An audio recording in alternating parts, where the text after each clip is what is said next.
Hello my sis army, कैसे हो आप सब। आई होप आप सब अच्छे होंगे। सो गाइस, आज की इस वीडियो में हम पढ़ने वाले हैं class 12 maths chapter number 13 probability की एक्सरसाइज 13.3 का क्वेश्चन नंबर 3। एंड से पहले वाली वीडियो के अंदर हमने एक्सरसाइज 13.3 के अंदर जितना भी कॉन्सेप्ट यूज होने वाला था वो पढ़ लिया था। साथ ही साथ हमने क्वेश्चन नंबर 1 एंड 2 को भी सॉल्व किया था। एंड उसके बाद में मैंने तुम्हारे लिए एक मोस्ट इंपोर्टेंट वीडियो बनाई थी जिसके अंदर मैंने तुम्हें बताया था कि तुम कैसे क्लासीफाई करते हो क्वेश्चन को देख करके, जिसमें बेस थ्योरम यूज होगी, इंडिपेंडेंट इवेंट यूज होगा, टोटल प्रोबेबिलिटी का क्वेश्चन है या फिर कंडीशनल प्रोबेबिलिटी का क्वेश्चन है। तो ये जो सारी चीजें होती हैं इसको हम कैसे क्लासीफाई करते हैं क्वेश्चन को पढ़ते ही, ये जो चीज़ है मैंने तुम्हें विद एग्जांपल्स के साथ में वहाँ पे समझा दी थी। अगर तुमने वो वीडियो नहीं देखी तो इस चैप्टर की प्लेलिस्ट में जाके तुम इस वीडियो को देख सकते हो। तो अभी के लिए स्टार्ट करते हैं क्वेश्चन नंबर 3 को। तो क्वेश्चन नंबर 3 हमें गिवन है, of the students in a college it is known as that 60% reside in hostels and 40% are day scholars. Previous year result report that 30% of all students who reside in hostel attain A grade and 20% of day scholars attain A grade in their annual exams. At the end of the year, one student chosen at random from the college who get A grade. What is the probability that the student is a hosteler? तो question का मतलब क्या है कि एक college है, college के अंदर जितने 60% स्टूडेंट्स हैं वो तो हॉस्टल में रहते हैं और जो बाकी के 40% है वो क्या करते हैं, घर से अप डाउन करते हैं या फिर वो नॉन हॉस्टलर्स हैं। ठीक है, तो हमने जो है प्रीवियस ईयर का जब रिजल्ट रिपोर्ट देखी तो उसके अंदर हमें पता चला कि 30% स्टूडेंट जो हॉस्टल में रहते हैं उनको ए ग्रेड मिला है एंड जो 20% स्टूडेंट्स बाहर से आते हैं उनको ए ग्रेड मिला है। तो हमने क्या किया, जो एट द एंड के अंदर जो ईयर का एंड हुआ उसके अंदर हमने क्या किया, एक स्टूडेंट को कॉलेज के अंदर से रैंडमली चूज किया। अब हमने उसके जिस स्टूडेंट को रैंडमली चूज किया था, जब हमने उसके रिजल्ट देखा तो उसके रिजल्ट में क्या था, ए ग्रेड था, मतलब उस स्टूडेंट को ए ग्रेड मिला हुआ था। तो अब हमें ये बताना है कि वो क्या है, होस्टलर है। वो what is the probability that student is a hosteller. हमें प्रोबेबिलिटी निकालनी कि वो जो स्टूडेंट जिसको ए ग्रेड मिला है, जिसे हमने रैंडमली चूज किया, वो क्या है, एक होस्टलर है। तो इस क्वेश्चन को सॉल्व करते हैं। तो सॉल्व करने से पहले तो मुझे ये बताओ कि ये कौन सा क्वेश्चन है, मतलब इसमें कौन सी फॉर्मूला यूज होने वाला है, बेस थ्योरम यूज होने वाली, टोटल प्रोबेबिलिटी यूज होने वाली, इंडिपेंडेंट इवेंट्स यूज होने वाला, क्या यूज होने वाला है। तो अगर तुमने वो वीडियो देखी होगी तो तुम्हें अच्छे से क्लासीफाई कर पाओगे इस क्वेश्चन को कि इसमें कौन सी चीज है वो यूज होने वाली है। तो यहाँ पर यूज होने वाला है बेस थ्योरम। अब बेस थ्योरम क्यों यूज हो रही है, बेस थ्योरम में मैंने तुम्हें बताया था वीडियो के अंदर कि जो इवेंट हो चुका होता है और हमें क्या बताना हो कि ये इवेंट यहाँ से हुआ है, उस कंडीशन में हम बेस थ्योरम यूज करते हैं। अब यहाँ पर देखो, यहाँ पर उसने क्या बोला कि जो आपने एक वन स्टूडेंट आपने रैंडमली चूज किया था कॉलेज के अंदर से, उसे ए ग्रेड मिल चुकी है। अब उसे तो भाई ए ग्रेड मिल चुकी है, हम तो उसका रिजल्ट देख रहे हैं ना, उसको तो ए ग्रेड मिल चुकी है, इवेंट तो खत्म हो चुका है। अब हम क्या कर रहे हैं, हम ये बताने की कोशिश कर रहे हैं कि वो एक हॉस्टल में रहने वाला बच्चा है, जिसको ए ग्रेड मिली है वो हॉस्टल में रहने वाला बच्चा है। तो हम क्या कर रहे हैं, एक इवेंट जो हो चुका है उसकी जो है प्रोबेबिलिटी निकाल रहे हैं कि ये यहाँ से हुआ होगा, है ना। तो इस कंडीशन में क्या होता है, बेस थ्योरम यूज होती है। तो फटाफट से क्वेश्चन को सॉल्व करते हैं। तो पहले हम क्या करेंगे, पहले हम करेंगे लेट। अब इवेंट्स तो लेट करने पड़ेंगे ना, ये तो पता चल गया बेस थ्योरम यूज होगी। तो मैंने लेट किया इवन मैंने लेट किया स्टूडेंट्स इज अ हॉस्टलर, कि जो स्टूडेंट्स है वो क्या है, हॉस्टल में रहने वाले हैं। E2 लेट करेंगे स्टूडेंट्स आर डे स्कॉलर, मतलब हॉस्टल से बाहर रहने वाले हैं, स्टूडेंट्स आर डे स्कॉलर्स, है ना। अब हम एक ए इवेंट लेट करेंगे। ए इवेंट क्या लेट करेंगे, चूज, पेन को मौत पड़ गई, choose N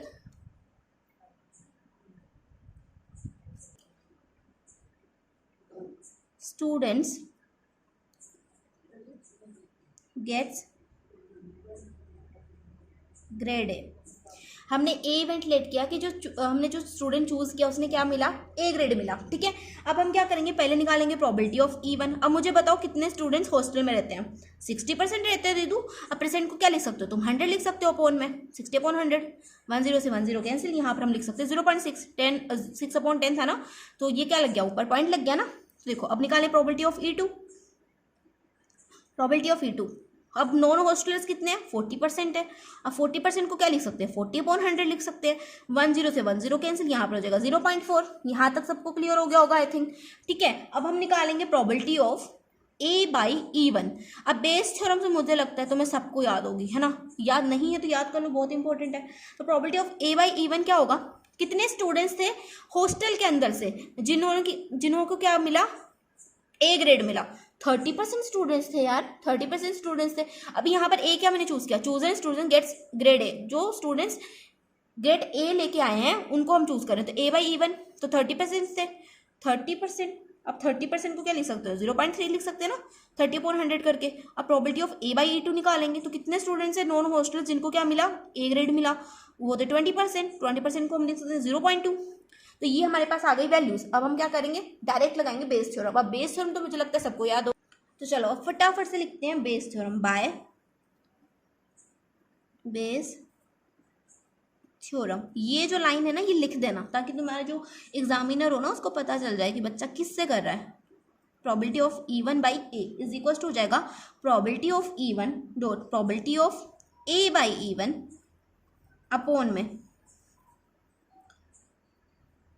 probability of E1 probability of A by E1 plus में probability of E2 probability of A by E2। ठीक है, तो चलो फटाफट से वैल्यूज पुट कर देते हैं। तो प्रोबेबिलिटी ऑफ E1 थी हमारे पास में 0.6, probability of A by E1 थी हमारे पास में 0.3 अपॉन में प्रोबेबिलिटी ऑफ E1 है हमारे पास 0.6, probability of A by E1 है हमारे पास 0.3, प्लस का साइन लगाएंगे, प्रोबेबिलिटी ऑफ E2 है हमारे पास में 0.4 इंटू में probability of A by E2 है 0.2। अब इसको सॉल्व कर लेते हैं फटाफट से। जब इन दोनों को मल्टीप्लाई करोगे 6 3 ज़ा 18, यहाँ पर जगह 0.18 अपॉन में 6 3 ज़ा 18 0.18 प्लस में 4 2 ज़ा 8, तो 18 प्लस में 8 हो जाएगा 0.26 इज इक्वल्स टू।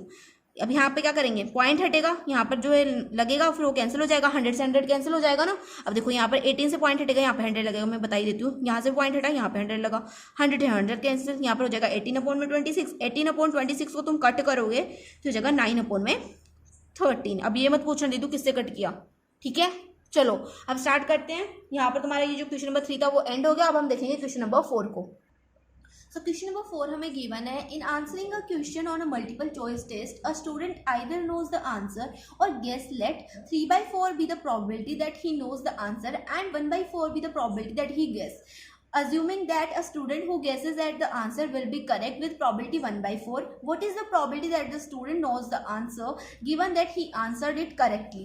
तो क्वेश्चन में हमें क्या बोल रहा है कि एक मल्टीपल चॉइस टेस्ट होता है जो तुम्हारे MCQs होते हैं, मतलब तो MCQs में वो बोलते हैं कि या तो जो स्टूडेंट्स है जो आंसर करेंगे MCQs का, या तो उनको आंसर पता हो सकता है या फिर वो तुक्के मार सकते हैं तुम्हारी तरह, है ना। तो उनके जो आंसर पता होने की जो प्रोबेबिलिटी है वो है 3/4 एंड जो उनके तुक्के मारने की प्रोबेबिलिटी है आंसर के अंदर वो है 1/4। तो हमें क्या इज्यूम करना है, हमें इज्यूम करना है कि जो स्टूडेंट्स आंसर करते हैं, जो स्टूडेंट करेक्ट आंसर करते हैं, उनकी प्रोबेबिलिटी क्या है 1/4 है। What is the probability that the students knows the answer given that he answer it correctly. तो हमें प्रोबेबिलिटी निकालनी है कि जो स्टूडेंट्स थे उनको आंसर पता था और जो उन्होंने आंसर दिया वो भी क्या था, करेक्ट था, ठीक है। तो इसकी हमें प्रोबेबिलिटी फाइंड करनी है और उन्होंने ये हमें बोला है कि हमें एज्यूम करना है कि जिन स्टूडेंट्स ने क्या मारे, तुक्के मारे हैं, उनका आंसर भी क्या था, करेक्ट था, और उसकी हमें प्रोबेबिलिटी दी हुई है 1/4, ठीक है।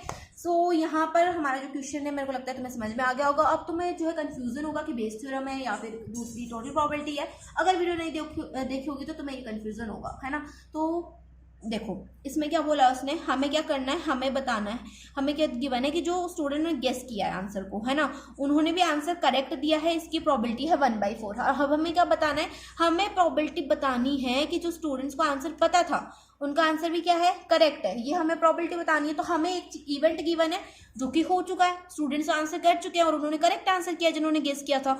अब हमें प्रोबेबिलिटी बतानी है उस इवेंट की। तो यहाँ पर क्या हुआ, एक चीज पहले से हो चुकी थी, तो ये भी किस चीज का हुआ, बेस थ्योरम का हुआ। बेस थ्योरम में क्या होता था, एक चीज पहले से हो चुकी होती थी ना, अब बाद में हमें क्या करना था, इवेंट फाइंड करना होता था। तो चलो अब क्वेश्चन का पता चल गया कौन सी थ्योरम यूज करनी है, तो फटाफट से चलते हैं क्वेश्चन की तरफ।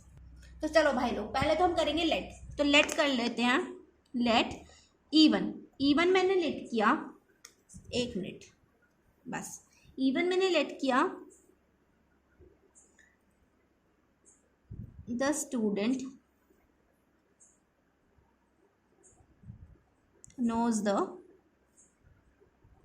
आंसर, ठीक है, कि जो स्टूडेंट्स है उनको आंसर पता था। अब E2 हम लेट करेंगे the student guess the answer, कि जो स्टूडेंट्स हैं उन्होंने क्या किया, तुक्का मारा आंसर के ऊपर, मतलब उन्होंने गेस किया। एंड ए इवेंट हमने लेट किया द आंसर इज करेक्ट, कि जो आंसर उन्होंने दिया वो क्या था, करेक्ट था। यहां तक समझ में आया। इवेंट हमने लेट कर लिए।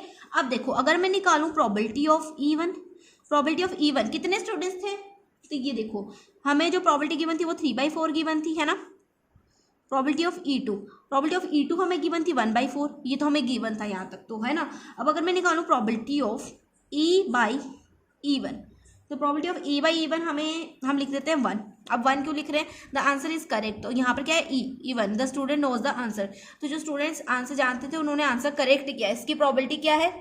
1 थी, है ना। अब अगर हम निकालें प्रोबेबिलिटी ऑफ E/E2 कि जो स्टूडेंट्स ने आंसर करेक्ट किया उन्होंने वो आंसर गेस किया था, तो इसकी प्रोबेबिलिटी हमें क्या गिवन थी? इसकी प्रोबेबिलिटी हमें गिवन थी 1/4। यहाँ तक भी हो गया। अब अगर मैं निकालूँ इसमें बेस थ्योरम अगर इसमें लगाएं तो प्रोबेबिलिटी ऑफ E1/A, तो प्रोबेबिलिटी ऑफ E1/A का फॉर्मूला हो जाएगा प्रोबेबिलिटी ऑफ E1 इंटू में probability of A/E1 upon probability of E1 into में प्रोबेबिलिटी ऑफ A/E1 प्लस में प्रोबेबिलिटी ऑफ E2 इंटू में प्रोबेबिलिटी ऑफ A/E2, यही फॉर्मूला होता है ना बेस थ्योरम का। अब इसके अंदर वैल्यूज पुट कर दो। प्रोबेबिलिटी ऑफ E1 है हमारे पास में 3/4, प्रोबेबिलिटी ऑफ A/E1 है हमारे पास में 1 अपॉन में प्रोबेबिलिटी ऑफ E1 है हमारे पास में 3/4, प्रोबेबिलिटी ऑफ A/E1 है हमारे पास में 1 प्लस में प्रोबेबिलिटी ऑफ E2 है हमारे पास में 1/4, probability of probability of E/E2 है हमारे पास 1/4। इसको सॉल्व कर लेते हैं फटाफट से, तो 3/4 इंटू 1 हो जाएगा 3/4, यहाँ पर 3/4 एज इट इज रहेगा, 3/4 इंटू 1 3/4 होगा, 3/4 इंटू इधर देखो प्लस साइन यहाँ पे प्लस में आएगा, 1/4 इंटू 1/4, तो 1/4 इंटू 1/4 क्या हो जाएगा?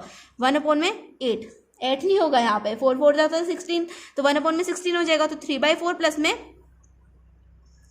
1/16। अब इसका एलसीएम ले लो फटाफट से, तो यहाँ पर तो रहेगा 3/4 अपॉन में, यहाँ पर एलसीएम बताओ क्या आएगा, फटाफट से एलसीएम बताओ क्या आएगा? 16 और देखो 4 4 ज़ा 16, 4 3 ज़ा 12, 12 प्लस में 1 13, यहाँ पर हो जाएगा 13।